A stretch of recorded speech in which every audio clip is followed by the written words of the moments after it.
Tuelekea huko nyanda za juu kusini ambapo waumini wa kanisa la Waadventista wa Sabato pamoja na wadau wa maendeleo ya kanisa wameomba kutoa sadaka ya ununuzi wa kiwanja cha kanisa kitakachosaidia wanafunzi wa chuo cha sayansi na teknolojia Mbeya kupata sehemu ya kuabudu. Tupate taarifa zaidi.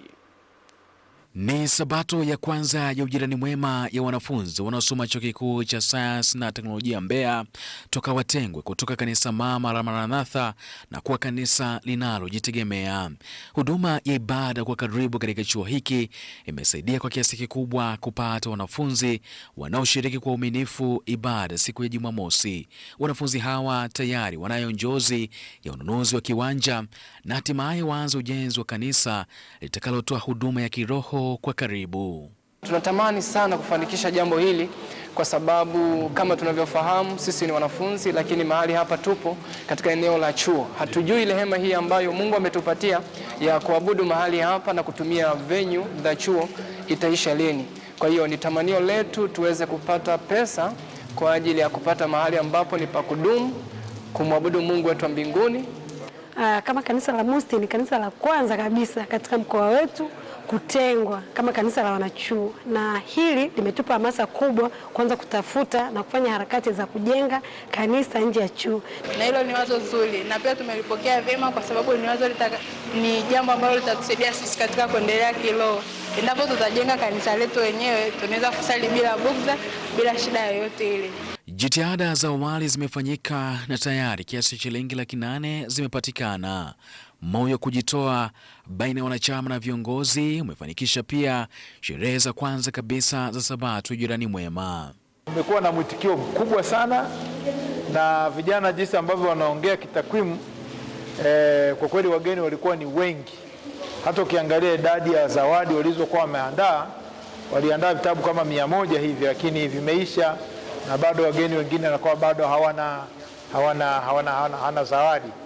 Jambo la kwanza ni kuweka ushirikiano baina ya sisi washiriki au kanisa la Wasabato pamoja na marafiki zetu hawa. Ikumbuke ya kwamba marafiki ambao tumewalika si wa imani yetu. Kwa hivyo wanavyokuja kushiriki katika Sabato hizi, jambo la kwanza linatupatia urahisi katika utume, na hata tutakapoingia kufanya uinjilisti kuwatembelea katika maeneo wanapoishi, basi tunakuwa tayari angalau tumepata kuwa marafiki na kazi ya Mungu inaenda vizuri. Kwa mwaka huu tuna mpango wa kugawa vitabu 200 vya Pendo Silo Kifani, ambao huo ni mkakati ambao tunaendelea nao. Kwa neema ya Mungu kufikia mwezi wa 4 tutakuwa tumefanikisha huo mpango wa kugawa machapisho ya vitabu. Anastasia Marco na Lucas Doto ni baadhi ya wageni waalikwa ambao wameshiriki kwa uaminifu ibada hii, nao wameeleza jinsi walivyojifunza na kufurahia ibada hiyo ya Sabato ya wageni. Nimefurahi sana, nimejifunza mengi, imenipa ushindi ndani yangu.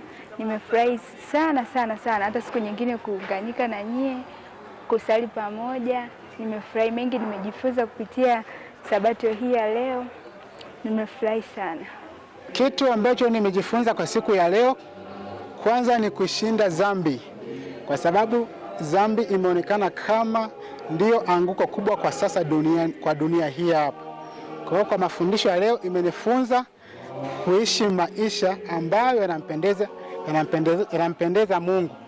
Wanafunzi wa Kiadventista wanaosoma chuo hiki cha sayansi na teknolojia Mbeya, idadi yao ni zaidi ya wanachama 600 ambao kwa sasa uhitaji wao ni kiwanja na nyumba ya ibada ambayo inagharimu zaidi ya shilingi milioni 50. Waumini na wadau wa maendeleo ya kanisa wameomba kutoa mioyo yao kwa sadaka ya kufanikisha njozi hii kubwa. Nikiripoti kutoka katika chuo cha sayansi na teknolojia Mbeya Mosti, mimi ni Baraka George, Hope Channel.